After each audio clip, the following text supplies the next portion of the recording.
Bonjour Didier Lemaire, je suis ravie de vous recevoir aujourd'hui parce que j'ai énormément aimé la lettre d'un hussard de la République que vous avez écrite il y a à peu près un peu moins d'un an maintenant. Mais ce livre arrive après un parcours qui vous a mis sous le feu des projecteurs, un parcours difficile, vous avez été énormément attaqué. Je vais vous présenter assez rapidement pour les spectateurs qui n'auraient pas entendu parler de vous. Donc Didier Lemaire, vous êtes professeur de philosophie, pas dans n'importe quelle ville, à Trappes. On peut rappeler que Trappes a été l'endroit où il y a eu le plus de djihadistes qui sont partis en Syrie. C'est une ville qui a été mise sous les feux des projecteurs, notamment grâce au livre de Raphaël Baquet et Ariane Chemin, La communauté, qui expose bien l'atmosphère extrêmement refermée, où l'influence des islamistes est très très forte. Et vous, il se trouve que vous avez enseigné la philosophie pendant 20 ans dans le collège de Trappes. Le lycée. Le lycée, pardon, oui, la philo en plus au lycée, dans le lycée de Trappes. Et que vous avez été confronté à l'évolution de vos élèves. Et vous racontez très très bien dans le livre comment petit à petit l'ambiance en classe va changer et comment petit à petit il devient de plus en plus difficile d'apprendre à ses élèves à penser, à être libres de tout cadre pour expérimenter un certain nombre d'expériences. Et comment, vous rendant compte de cela, vous essayez de réagir. Et malheureusement, cela va vous causer énormément de problèmes. En 2020, vous écrivez pour le Nouvel Observateur, dans le cadre d'une enquête d'ailleurs qui se passe à Trappes, un article dans lequel vous parlez de votre quotidien en tant que professeur de philo et de l'état de vos élèves. Et là, les choses vont très très mal se passer parce que tout d'un coup, c'est pas simplement à des difficultés vis-à-vis de vos élèves que vous allez être confrontés, même si ça va être le cas, mais c'est une levée de bouclier finalement de tout votre environnement et notamment de l'environnement politique de la ville, puisque vous devenez assez rapidement quelqu'un que le maire de la ville lui-même va dénoncer comme islamophobe, tout simplement parce que vous avez accepté de témoigner. Qu'est-ce qui, dans cette lettre, fait à ce point-là réagir le maire de Trappes ? Alors d'abord, après la publication de cette lettre, c'est la ville de Trappes, ou une grande partie de la ville, qui est en ébullition. Il y a une incompréhension de la part de beaucoup de mes élèves, notamment qui me prêtent des intentions anti-musulmanes ou des intentions racistes, ce qui est tout à fait pour moi très très éprouvant parce que je suis un humaniste et j'ai servi dans ce lycée avec bonheur j'ai fait de très très belles années pendant 20 ans. Donc il y a cette incompréhension et puis très vite il y a des gens qui vont attiser contre moi cette haine. Ça va me valoir une escorte policière au début du mois de novembre. Mes entrées, mes sorties de l'établissement sont accompagnées de policiers. Un dispositif de sécurité est mis en place. Et puis une campagne de calomnie qui va venir un peu plus tardivement, au mois de février, suite à certaines révélations aussi que je fais dans d'autres articles. Pourtant, vous étiez très intégré, y compris dans la ville de Trappes, puisque vous racontez dans votre livre comment, suite aux attentats notamment de 2015 et de 2016, vous décidez à rejoindre une association qui s'appelle PACO.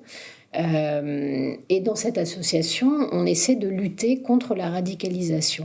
Mais rapidement, vous vous rendez compte qu'il y a des limites dans le fait de regarder en face ce qui est en train de se passer dans la ville. Est-ce que vous pouvez nous expliquer à quoi vous vous heurtez, y compris au sein de cette association dont vous mettez en avant la bonne volonté ? Oui, alors d'abord, moi je rentre dans cette association parce que je prends conscience que ce que je vois en classe n'est pas la réalité de la vie de mes élèves. Et que ces élèves, ils sont confrontés à un milieu, à une idéologie.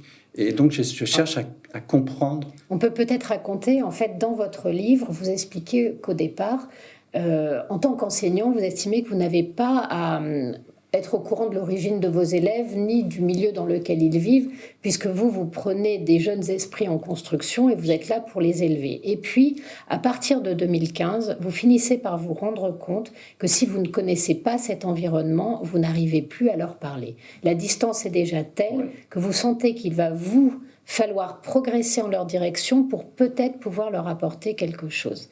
Et c'est ce que vous faites en allant dans cette association. Voilà, et à ce moment-là, c'est une association qui regroupe pas mal de femmes de Trappes, des femmes laïques, quelques femmes musulmanes aussi, mais laïques, en tout cas semble-t-il, dans un premier temps, d'anciens militants communistes, des professeurs à la retraite.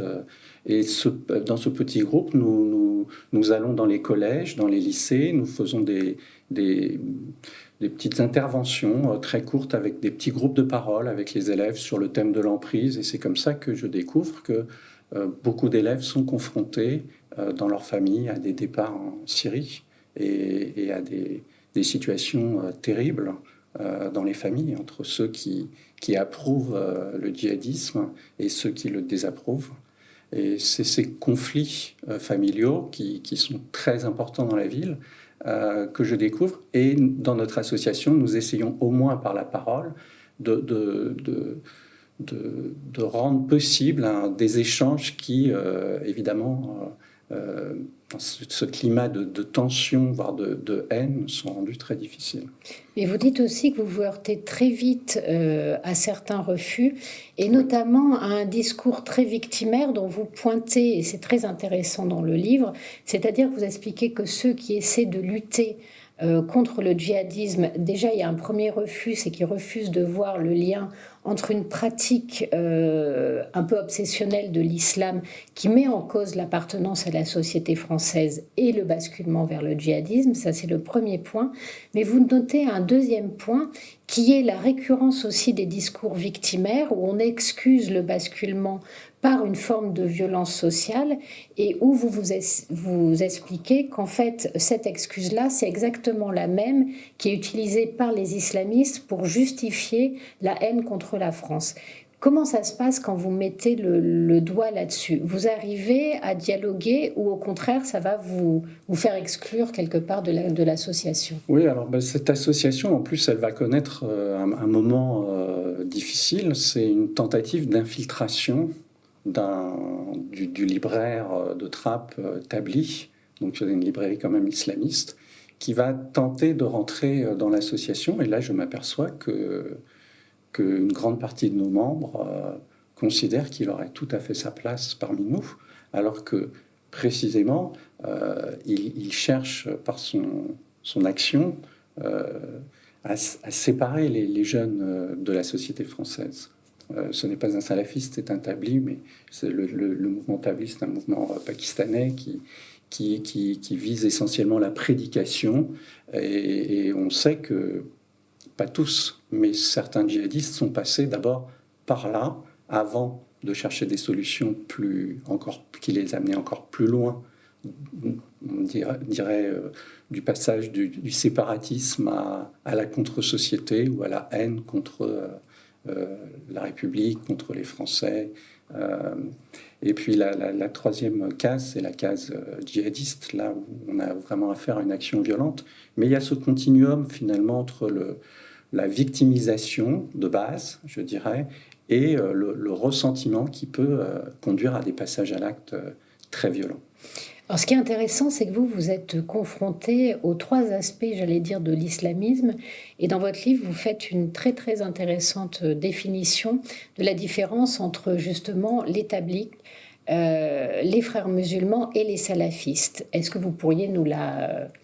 Oui, alors, l'établir, donc je viens de l'expliquer, il s'agit d'un mouvement de prédication qui s'affirme apolitique et non violent, mais qui est tout de même, qui exerce une forme de violence puisqu'il sépare les individus des échanges sociaux, finalement.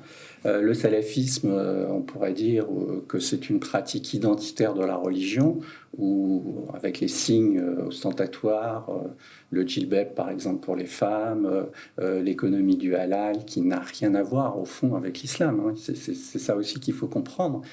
C'est un dévoiement de pratiques religieuses qui est tout à fait récent. Donc, dans la pratique identitaire de cette religion, on coupe vraiment la population définitivement des valeurs, des normes, mais aussi des mœurs de notre société. Des mœurs qui sont liées quand même à notre héritage humaniste et aussi à l'importance de l'individu dans la société. Ce qui est terrible, et c'est là où on voit que l'islamisme est un totalitarisme, c'est la destruction finalement de la notion de libre pensée, d'individualité, de singularité et aussi de diversité culturelle. Ce sont des gens qui nient la diversité culturelle. Il n'y a qu'un modèle. Donc il y a les tabliques qui seraient des intégristes, les salafistes qui, eux, en plus de l'intégrisme, font sécession et créent un nous qui s'oppose à un vous, voilà. Et les frères musulmans qui sont dans cette forme d'idéologie totalitaire, mais qui ont, eux, une stratégie complètement différente. Oui, alors ce vous et ce nous, je reviens sur les salafistes, je l'ai entendu en classe, vous, les Français, comme si mes élèves n'étaient pas français, moi je les ai toujours considérés comme des Français comme les autres, vous et nous. Et je l'ai retrouvé au sein même de notre association, puisque certaines personnes dans l'association utilisaient ces termes en nous excluant finalement par ce vous de leur communauté. Donc c'est un vous qui, du coup, vous qui appartenez au nous, vous devenez illégitime dans votre parole. Oui, et puis on est suspecté aussitôt, alors c'est ça qui est terrible, parce qu'on commence à se défendre face à ça, c'est un procès d'intention, on est suspecté d'être raciste ou d'être contre les musulmans, enfin de façon générale, alors que moi je ne suis que contre les islamistes, je ne suis pour les pratiques religieuses dans notre pays, elle est garantie par la laïcité, donc ça ne me pose absolument pas de problème. Et alors donc on a les frères musulmans eux, qui vont travailler autrement, qui vont travailler par l'infiltration des services publics. On trouve même dans l'éducation nationale, dans les hautes sphères, des gens qui ont un discours proche des frères musulmans, qui dévoient la laïcité en faisant une simple tolérance ou de dialogue interreligieux, ce qu'elle n'est pas.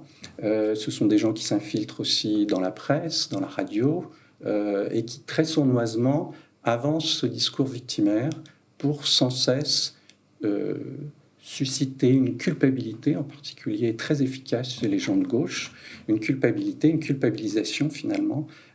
Si vous n'acceptez pas notre religion telle que nous souhaitons la pratiquer, c'est que vous êtes raciste. Et du coup, ce que vous expliquez, c'est que ça empêche l'action et que vous vous heurtez, y compris quand parfois vous avez le sentiment que votre interlocuteur entend ce que vous dites. D'abord, il va nuancer très très vite et surtout, on vous explique assez souvent l'impossibilité d'agir. Et derrière l'impossibilité d'agir, il y a la crainte d'être discriminant. Je trouve que vous l'expliquez aussi extrêmement bien. Quand vous racontez, vous expliquez que Raphaël Baquet et Ariane Chemin viennent, qu'elles ne peuvent pas être accueillies à Trappes parce que ça serait probablement un petit peu trop dangereux pour elles, que la municipalité ne veut pas vraiment d'ennui, donc elles vont être accueillies dans une ville à côté.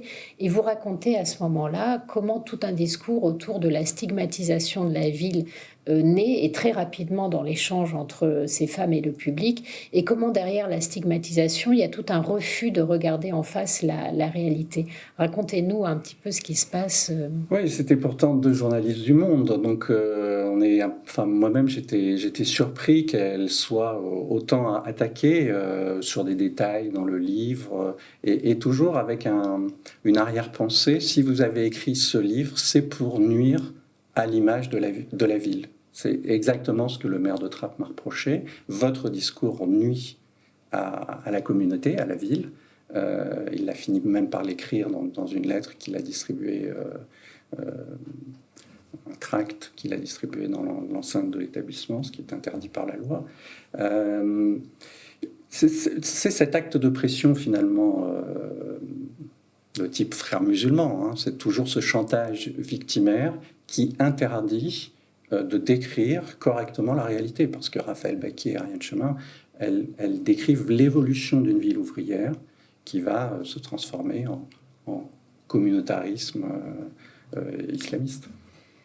Et justement, vous avez vécu en fait l'évolution en enseignant à ces enfants.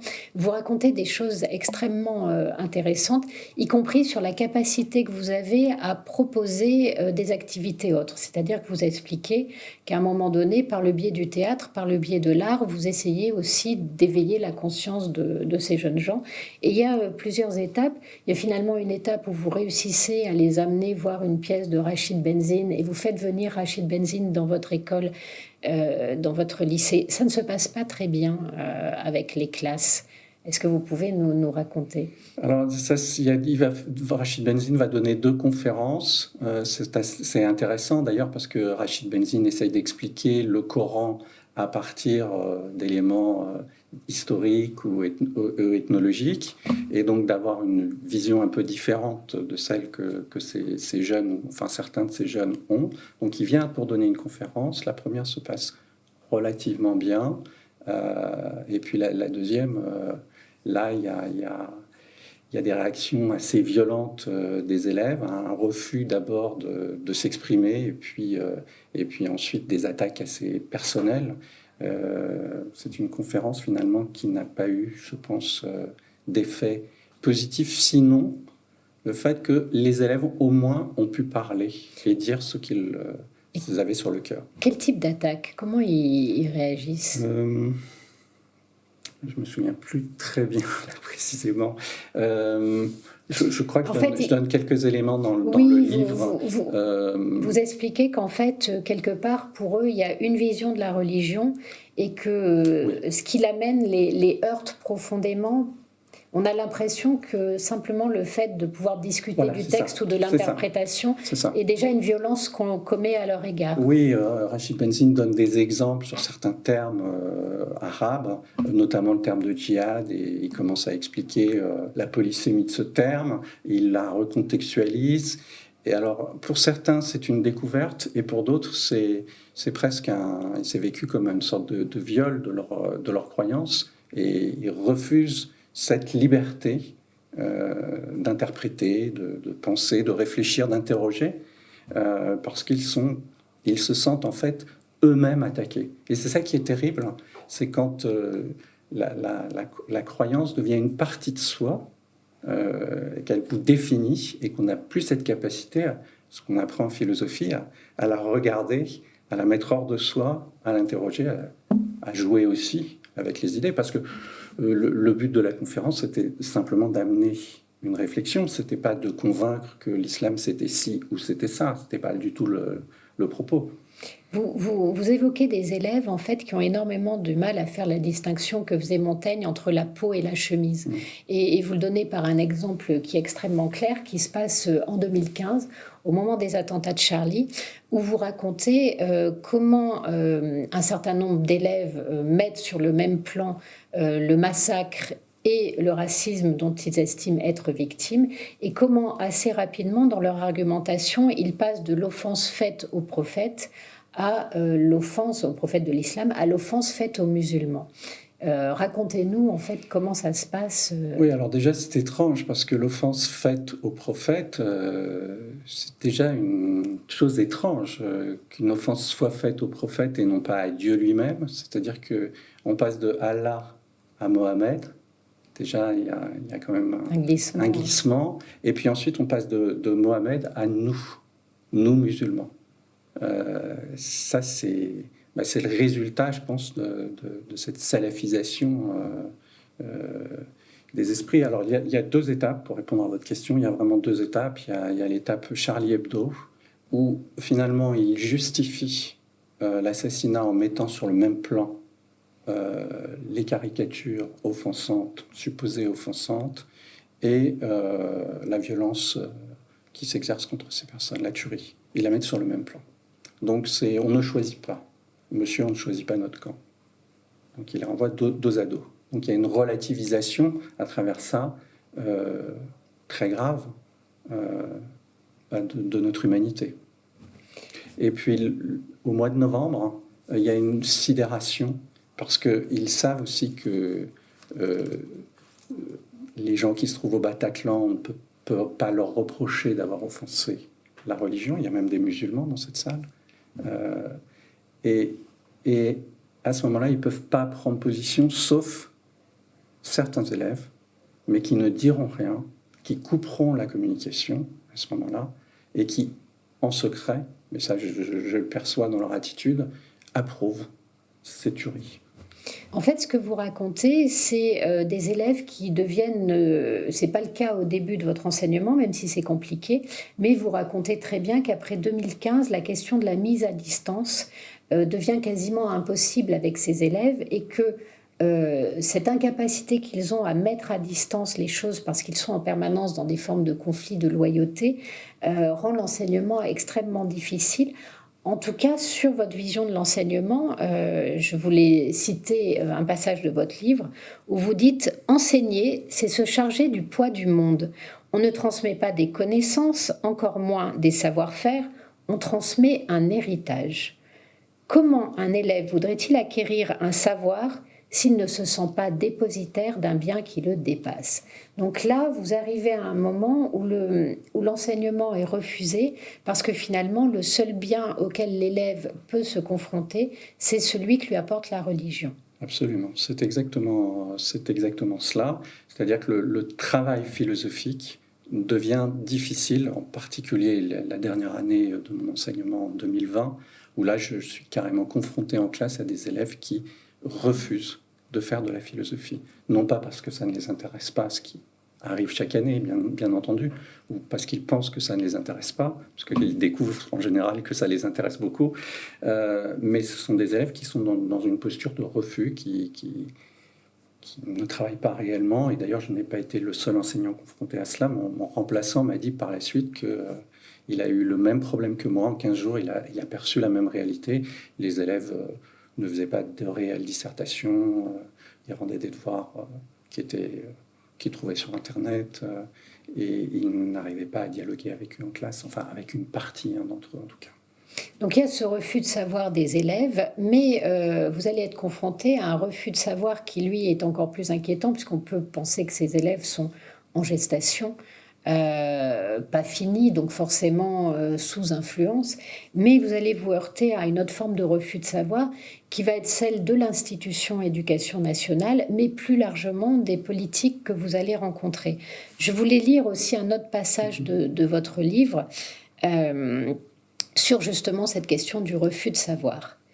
Ce n'est que bien plus tard, quand j'ai lu Schopenhauer, que je compris pourquoi la plupart des hommes refusent d'admettre l'existence du mal ou le relativisent. Ils n'ont pas la force de supporter le réel. Et c'est ce à quoi vous allez vous heurter dès votre première lettre. Vous faites avec Jean-Pierre Aubin, qui en 2004 a déjà dénoncé l'infiltration de l'islamisme à l'école, vous écrivez une lettre au président de la République dans laquelle vous racontez ce à quoi vous êtes confronté et vous le remettez dans une perspective bien plus vaste. Or, non seulement à cette lettre, il n'y aura aucun écho, mais quand vous allez vous confronter au milieu politique autour de vous, votre attitude va déclencher un rejet extrêmement fort, mais en plus, les politiques, au lieu de vous protéger, vont vous mettre en danger. Ça va être notamment le cas du maire de Trappes, qui va assez rapidement vous traiter d'islamophobe, de raciste. En quoi, aujourd'hui, le fait de qualifier quelqu'un d'islamophobe est extrêmement dangereux? Alors, avant de répondre à votre question, parce que ce que vous avez dit au départ me semble important concernant mon rapport à la philosophie, j'ai découvert la philosophie avant Schopenhauer avec Albert Camus et le mythe de Sisyphe, et j'ai découvert, j'ai apprécié dans ce livre le courage de Camus d'affronter l'absurde, de s'en charger et de vivre cette vie à hauteur de l'absurde.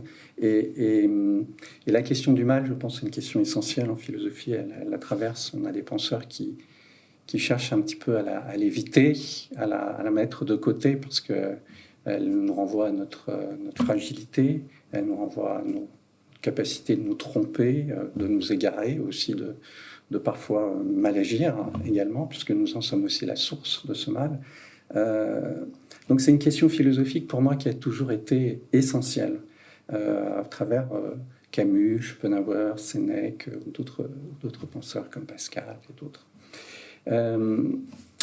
Ce refus de penser le réel et d'y voir aussi ce qu'il a de désagréable ou de repoussant, ou pire encore, qui nous met en question, je l'ai trouvé très vite chez les politiques. Peut-être parce qu'eux poursuivent d'autres buts aussi. Et quand je me suis adressé au président de la République avec Jean-Pierre Aubin, je me suis adressé pour protéger mes élèves de l'emprise islamiste. Et finalement, je n'ai pas eu une réponse à la hauteur. Le directeur de cabinet m'a dit que tout était bien, ils s'occupaient de tout, qu'ils avaient bien la situation en main et que les choses n'allaient pas s'aggraver. Or, je constate que 2 ans plus tard, les choses se sont vraiment aggravées et elles continuent de s'aggraver. C'est-à-dire que l'islamisme, malheureusement, se déploie un peu partout dans notre pays. Alors maintenant, concernant les politiques, on va avoir aussi des politiques qui... Là, on n'est plus dans le déni ou dans le refus de savoir, on est dans le fait qu'il s'agit d'occulter ce phénomène, mais aussi de me désigner comme une cible, et de désigner tous les lanceurs d'alerte ou d'autres, puisque je ne suis pas il faut le savoir aujourd'hui, je ne suis pas le seul professeur menacé en France. Après l'assassinat de Samuel Paty, je ne peux pas donner le nombre exact, mais certains se sont adressés à moi et j'ai appris notamment que, par exemple, une collègue du collège qui se trouve tout proche de mon lycée, à Trappes, a été exfiltrée par les renseignements territoriaux en février, donc avant mon exfiltration, en février 2021. Donc on a des professeurs qui vont être menacés. Alors la menace, ça se passe comment? On n'a pas besoin de menace de mort. Il suffit de dire d'une personne qu'elle est, ou d'insinuer, parce que le maire de Trappes a été suffisamment habile, je pense. Il n'a pas utilisé les termes, en tout cas dans le débat public, il l'a fait sans doute dans d'autres cadres, mais il n'a pas utilisé le terme de raciste, mais il l'insinue. Le terme d'islamophobe, il ne l'utilise pas non plus, en tout cas pas à l'écrit, mais il l'insinue. Et donc, il me désigne par là comme une cible possible, parce que le djihadiste d'atmosphère, comme par exemple Anzorov, il cherchait une cible, il en a trouvé une sur les réseaux sociaux, et il est allé tuer sa cible. Donc il y a une grande irresponsabilité, non seulement de ceux qui... Alors ceux-là, je pense qu'ils savent ce qu'ils font, en me calomniant, en me traitant de menteur, en me prêtant des intentions malfaisantes. Mais après, il y a aussi, je dirais, une grande responsabilité de certains partis politiques qui n'ont pas pris une position claire pour me soutenir, alors que j'étais attaqué. Le Parti socialiste, notamment, les Verts, notamment. J'étais surpris, tout de même, qu'ils participent à cette campagne de discréditation. On a essayé, à partir de détails, de remettre en cause le constat que je faisais. Alors, beaucoup de lanceurs d'alerte ou d'analystes analysent aussi ces prises de position comme étant liées à un clientélisme et finalement à une manière de garder les élections et de conserver le pouvoir sur des territoires sur lesquels l'influence des islamistes est extrêmement forte. Pour le coup, Trappes pourrait correspondre à... Alors c'est un parfait exemple, oui. Je pense que le maire, d'ailleurs, le maire de Trappes s'est saisi de mes propos dans la presse et de mon alerte pour se présenter auprès de sa population comme un protecteur. Voilà, vous êtes attaqué, voilà l'ennemi, et moi je vous protège. Et il a très bien réussi, son élection était annulée par le tribunal administratif. Il savait donc qu'il devait se représenter auprès de ses électeurs et je pense qu'il a réussi une excellente campagne en parasitant mon discours. Donc finalement, il réussit à évacuer la question du djihadisme et du départ d'autant d'habitants de Trappes pour la Syrie, ce qui est un drame pour ces gamins, pour leur famille, pour le territoire. Et finalement...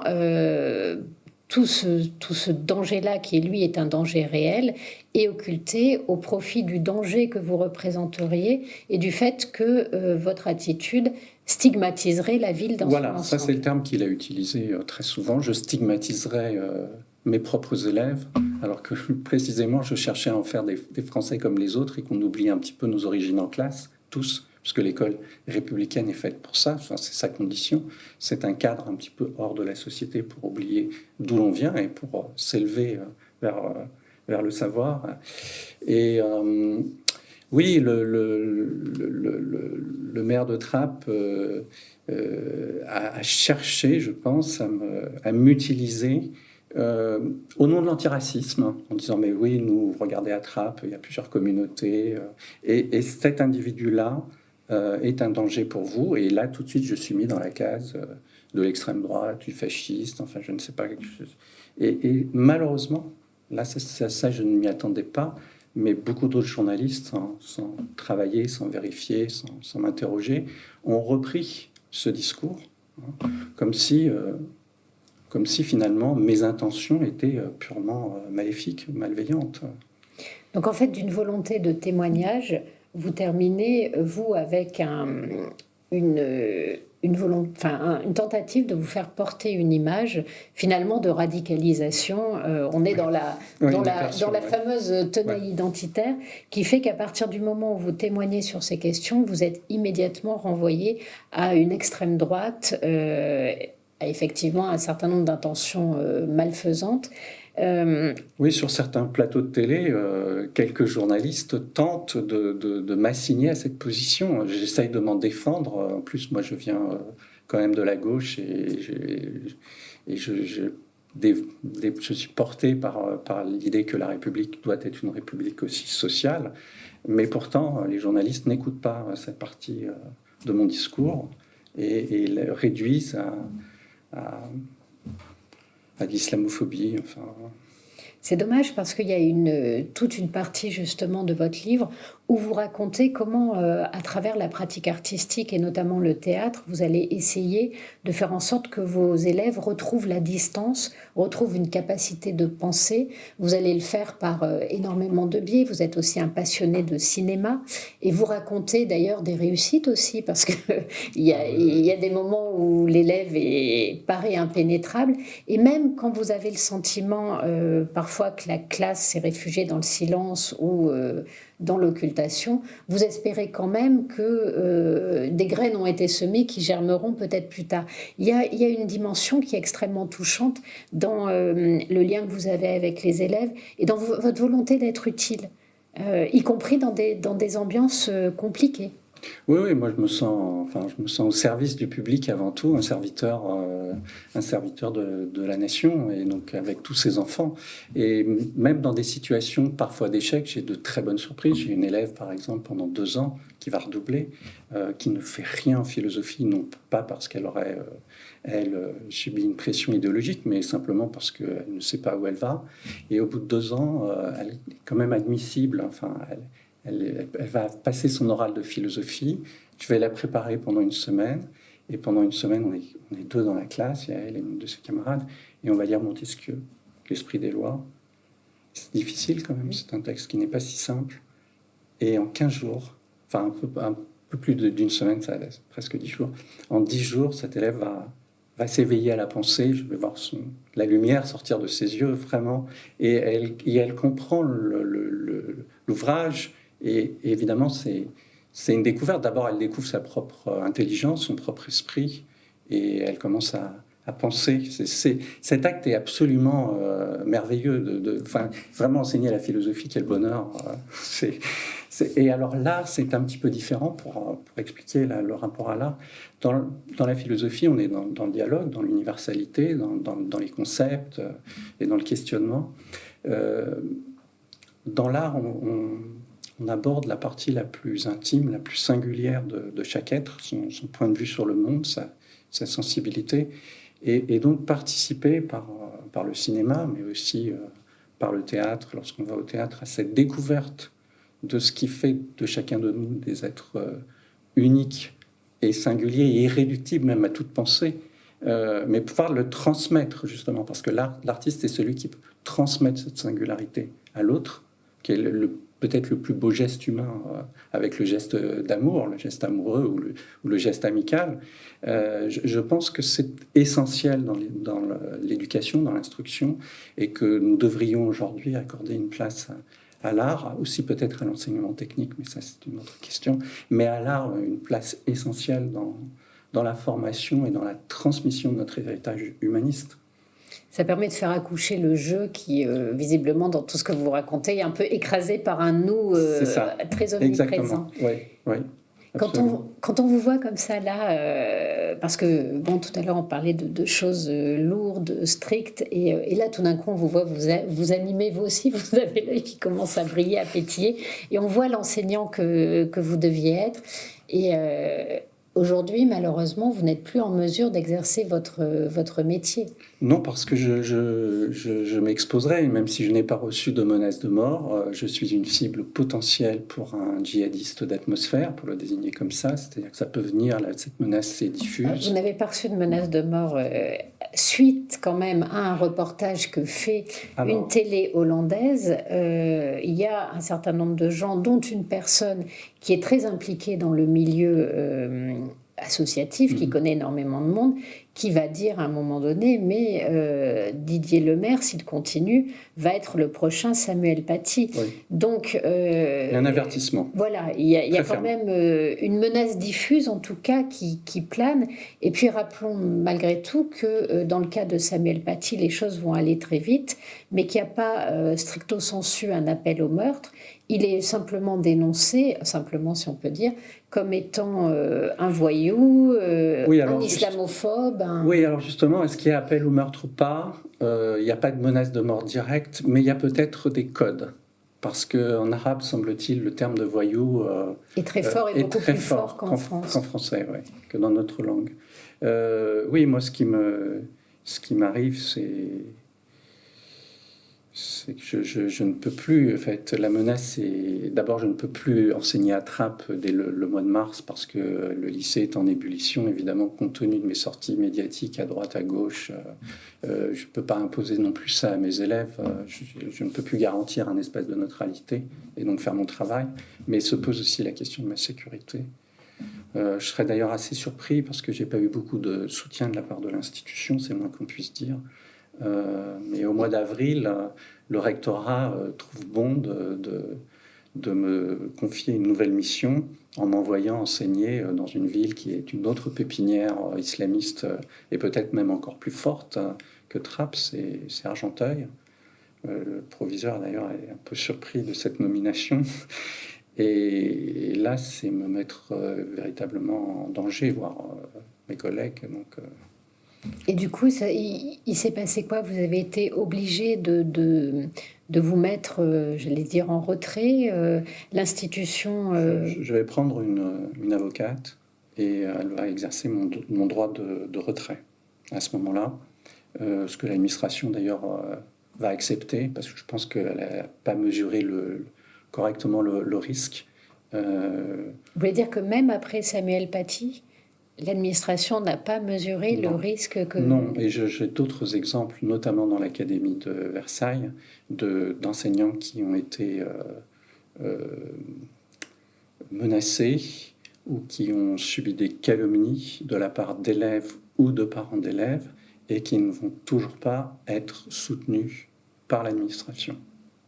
Donc, ce que vous écriviez dans votre ouvrage et ce que vous vivez aujourd'hui, c'est que finalement, le pas-de-vaguisme n'a pas disparu. Oui, rien n'a changé depuis l'assassinat de Samuel Paty. On a nommé un référent sécurité au rectorat que j'ai rencontré. Je lui ai demandé, dès le mois de fin novembre, je lui ai dit « Comment ça va se passer maintenant pour moi, mon avenir ?» Je viens quand même accompagné de policiers.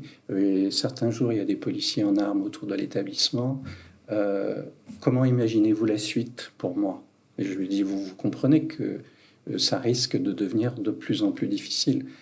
Et cette personne, donc, qui est aussi policière, n'a pas de solution à me proposer. Et aujourd'hui, dans quelle situation êtes-vous ? Eh bien, je suis toujours dans l'éducation nationale.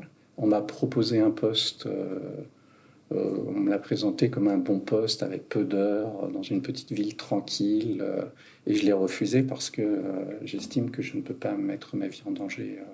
J'ai pris assez de risques comme cela et je ne vais pas aller m'exposer inutilement. Donc j'ai refusé le poste et j'espère ne pas rester dans cette situation très longtemps. Je pense que malheureusement, ce métier que j'ai enseigné avec bonheur, je vais devoir l'abandonner, mais j'espère pouvoir reprendre un travail prochainement. Donc, finalement, ce que vous nous racontez correspond à beaucoup d'expériences de lanceurs d'alerte, c'est-à-dire que le fait de porter une parole forte sur ces questions-là, finalement, vous marginalise, puisque vous ne pouvez plus ni exercer votre métier, vous êtes en danger, et qu'en plus la menace est tellement diffuse qu'il est fort compliqué de s'en protéger. Oui, j'ai été mis sous protection policière le 11 mars, très précisément. Donc j'avais un officier de sécurité, etc. Mes déplacements étaient tout à fait contrôlés à partir de cette période. Donc c'est une vie quand même un peu difficile de vivre avec cela. Mais ce que je constate, c'est que l'institution, l'éducation nationale, n'a pas encore pris acte des pressions. Elle les relativise sans cesse. Elle met la poussière sous le tapis. On fait partir des enseignants d'un lycée sans rien dire, voire en leur imputant la faute. Vous avez fait, madame, un cours raciste, alors qu'en réalité, c'est les renseignements territoriaux qui ont demandé à cette personne de partir, par exemple.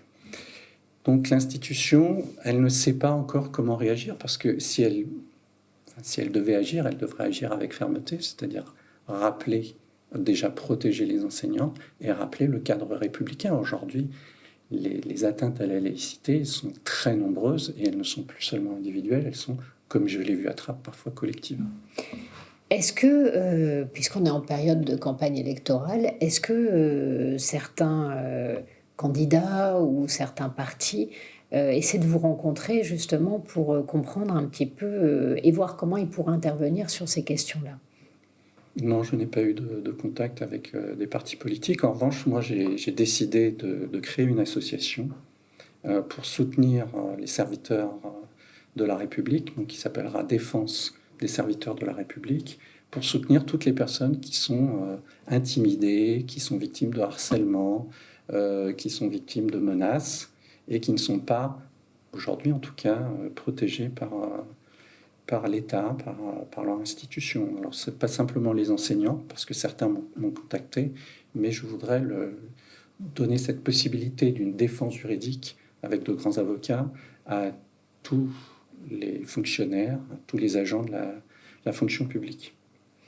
Donc en fait, ce que vous êtes en train de nous dire, c'est que finalement, pour que ces situations soient prises en compte, vous êtes dans l'obligation de créer une association parce que finalement, l'institution et le politique sont encore dans un refus d'agir, malgré le fait que ce que vous racontez est corroboré de plus en plus par, je rappelle qu'on a un certain nombre de sondages qui ont eu lieu et qui ont montré d'abord qu'une majorité de professeurs aujourd'hui étaient amenés à se censurer dans l'exercice de ces fonctions parce que les élèves pouvaient réagir de façon très violente et qu'on voit un décrochage aussi extrêmement important entre les élèves musulmans et d'autres élèves croyants sur la question de la liberté d'expression notamment, avec des réponses à hauteur de 65%, voire presque jusqu'à 80% de refus en fonction de l'appartenance à la religion, sur la possibilité d'accepter d'entendre l'enseignement tel qu'il est aujourd'hui. Oui, c'est très triste de constater que malheureusement beaucoup de jeunes musulmans finalement sont gagnés à l'islamisme et ils le sont parce que finalement c'est la République qui les a abandonnés en ne soutenant pas les professeurs, en ne permettant pas ce travail de la pensée et ce travail de transmission de notre héritage humaniste, cet effacement de nos valeurs, et puis cette responsabilité des partis politiques aussi qui utilisent par clientélisme et ces personnes et qui les réduisent d'ailleurs à une appartenance communautaire comme s'ils ne pouvaient être que musulmans et pas musulman et français, par exemple. C'est très problématique, ce regard qui est porté notamment par une partie de la gauche, mais pas seulement, aussi par l'extrême droite, ce regard qui est porté sur ces personnes qui sont finalement essentialisées. Mais je voudrais ajouter aussi qu'il y a une responsabilité des enseignants également, qui pour beaucoup préfèrent, pour avoir la paix en classe, renoncer finalement à leur exigence de transmission. Et oui, et malheureusement, 20% le font régulièrement, disent le faire régulièrement, et plus de 50%, je crois. Oui, ponctuellement sur certains sujets particuliers. Par exemple, ça peut être l'éducation à la sexualité, je l'ai entendu de la part de certains collègues de SVT, ou même l'année dernière, certains de mes élèves m'ont dit « Mais monsieur, on n'a pas vu ces cours en classe, on aimerait avoir une éducation, avoir une instruction sur ces questions-là, on n'y connaît rien dans ce domaine, on aimerait aussi parler de l'amour, qu'est-ce que c'est, pas juste l'acte sexuel, et il n'y a pas de travail qui est fait là-dessus. » Vous racontez un passage qui est extrêmement émouvant et où d'ailleurs vos élèves vont réagir.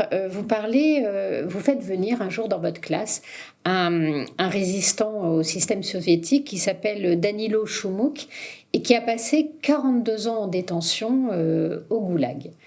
Et il y a un passage très intéressant où il raconte tout ce qu'il a fait et pourquoi il en est arrivé là. Et puis les élèves, en fait, ont une obsession. Il y a une question qui les taraude, c'est qu'à un moment donné, on lui propose de faire son autocritique. Et s'il signe un papier, il peut sortir. Et Danilo Choumuk refuse. Et là, les élèves lui disent « Mais enfin, c'était juste une signature. Et puis après, ça ne vous empêchait pas de continuer à avoir vos idées. » Et il va leur expliquer quelque chose de très fort. J'aimerais que vous nous racontiez ce moment.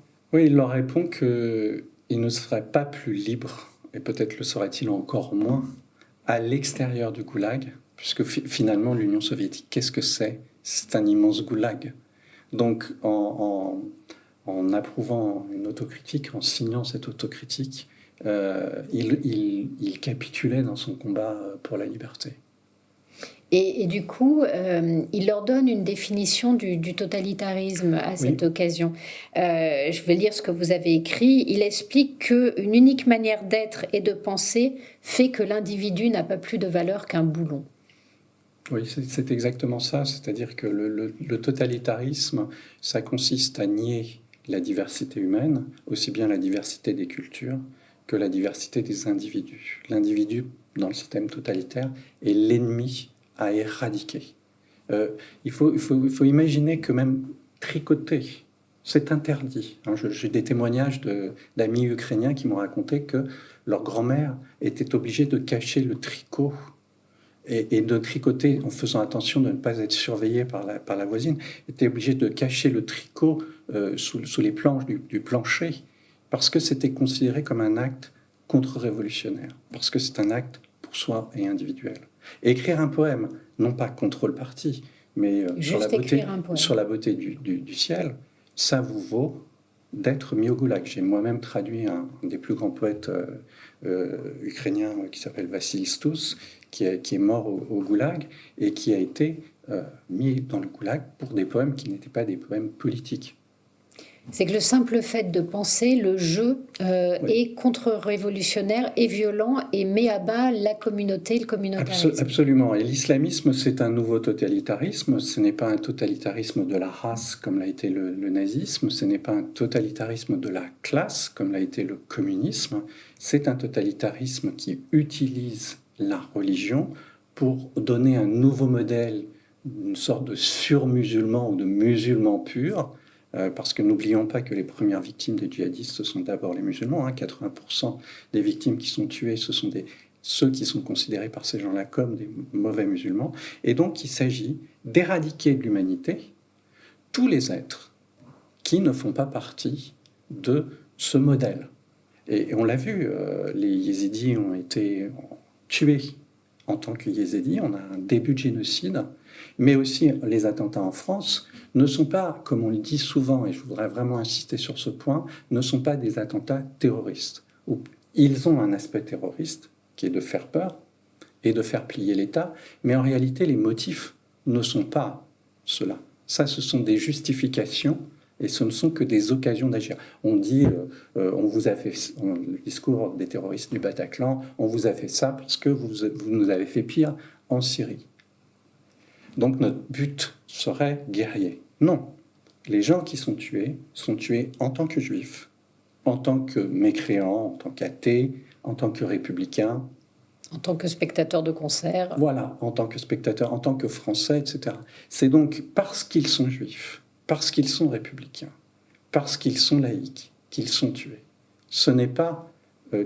c'est leur être même qui est atteint. Et donc on a là un processus génocidaire, un humanocide. Il s'agit d'éradiquer de l'humanité tout ce qui ne correspond pas au modèle. Et donc ça pose un problème juridique, ça pose aussi un problème politique. Est-ce qu'on peut poursuivre ces gens pour des actes terroristes? Est-ce qu'on ne devrait pas les poursuivre pour des crimes contre l'humanité? Même si au niveau de la prison, ça revient à peu près au même, mais ça changerait vraiment la nature des procès et aussi sans doute la forme des tribunaux. Mais donc c'est une violence contre l'être. Oui, et la réponse politique aussi doit être à la mesure. C'est-à-dire qu'on est là face à un phénomène idéologique très fort, qu'on connaît, donc tirons les leçons du passé. On a connu le communisme, on a connu le nazisme, on sait comment ça a été des ferments de décomposition de nos sociétés. Et aujourd'hui, on se retrouve finalement avec quelque chose qui ressemble. Je ne vais pas dire que c'est la même chose, mais qui est de même nature. Mais c'est parce que vous vous trouvez donc confronté à une forme de totalitarisme que vous allez choisir finalement de vous lever et d'accepter tous les ennuis qui vont venir avec, parce que quand vous le faites en 2018, 2019, 2020, vous n'ignorez pas le prix qu'il y a à payer. Oui, je me suis moi-même posé la question quand j'ai rencontré Danilo Mchoumouk, avec lequel j'ai beaucoup échangé. Il m'a appris énormément de choses, il m'a raconté énormément d'anecdotes. Il a organisé des soulèvements dans les goulags, car les goulags ne sont pas des petites prisons, ce sont des villes entières, avec des centaines de milliers de personnes qui y vivent. Et je me suis posé la question et je me suis demandé ce que je ferais, moi, ou ce que j'aurais fait à sa place. Et c'est vrai qu'il y a un moment, on choisit la liberté plutôt que la vie, parce que c'est la liberté qui nous porte vers la vie, non pas contre la vie, mais c'est elle qui nous porte vers la vie. Elle est essentielle. Qu'est-ce que vous attendriez d'une réaction de l'institution ou d'une réaction politique? Qu'est-ce qui, pour vous, serait à mettre en œuvre? Je pense qu'aujourd'hui, il faut refonder les 3 piliers de la République, que sont l'école, la police et la justice, qui sont 3 piliers qui sont très mal en point. Là, personnellement, je serais pour débaptiser le ministère de l'Éducation et le rebaptiser ministère de l'Instruction publique, pour revenir à cette idée de l'école ancienne. Et puis, je pense qu'aussi, il faudrait donner à la police les moyens d'être respectée. Pour ça aussi, d'être mieux formée, de ne pas confondre police municipale qui fait un travail de contact, de proximité, de code de la route, etc. Et puis une police qui a un autre rôle et qui doit avoir une formation aussi à la hauteur. Et je pense aussi la justice qui n'a pas les moyens aujourd'hui de juger. Si on n'a pas les moyens de juger, si on ne juge pas les gens, finalement, ça veut dire que les lois restent lettre morte. Or, la sanction, elle est faite pour que... C'est déjà Sénèque qui nous avait appris ça, que la sanction est faite pour que la loi ne reste pas lettre morte. Elle n'est pas faite pour châtier ou pour se venger. Ce n'est pas une vengeance collective, mais c'est pour rappeler la nécessité de la loi. Et si vous aviez un message là à transmettre à vos élèves, imaginons qu'ils puissent regarder l'interview pour conclure. C'est difficile. Je mesure aussi le fait que la parole à elle seule a très peu de pouvoir. Moi, je dirais que j'ai écrit ce livre et je l'ai sous-titré avant qu'il ne soit trop tard. Je pense qu'il n'est pas trop tard pour changer aujourd'hui quelque chose à notre République. Et à mes élèves, ils sont jeunes, ils sont encore... ils sont encore pleins sans doute d'illusions. Certaines sont très belles et qu'ils les gardent, mais oui, ils devraient prendre un peu de distance par rapport à un milieu finalement qui les assigne à une place. Et ça, c'est quelque chose que je dis souvent en classe, c'est voyager, c'est essentiel, c'est rencontrer les autres. découvrir la diversité humaine pour la penser.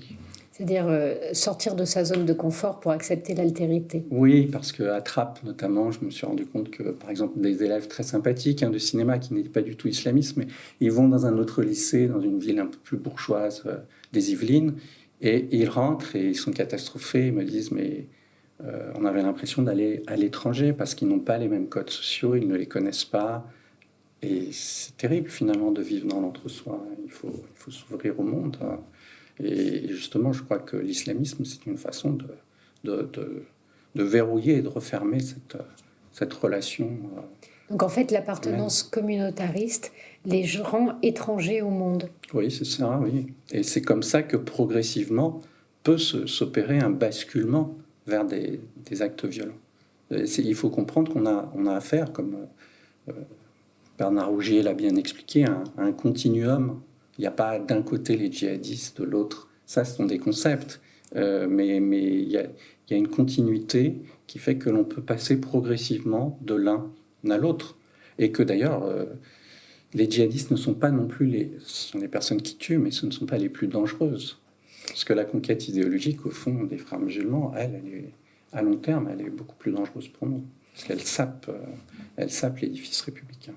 Et justement, je trouve que dans ce livre, vous incitez vos élèves, ou même plus largement ces quartiers, à sortir quelque part de la victimisation ou du discours sur la victimisation pour aller vers l'altérité, pour s'ouvrir au monde. Vous niez pas les difficultés, vous niez pas le fait qu'ils ont moins d'atouts que les autres, que leur sac à dos, si je peux dire, est très chargé, mais vous leur dites le seul moyen de s'en sortir, c'est de regarder au loin, c'est surtout de ne pas s'enfermer, et vous déplorez le fait qu'aujourd'hui, toutes ces idéologies les enferment et quelque part les envoient dans le mur tout en prétendant les sauver.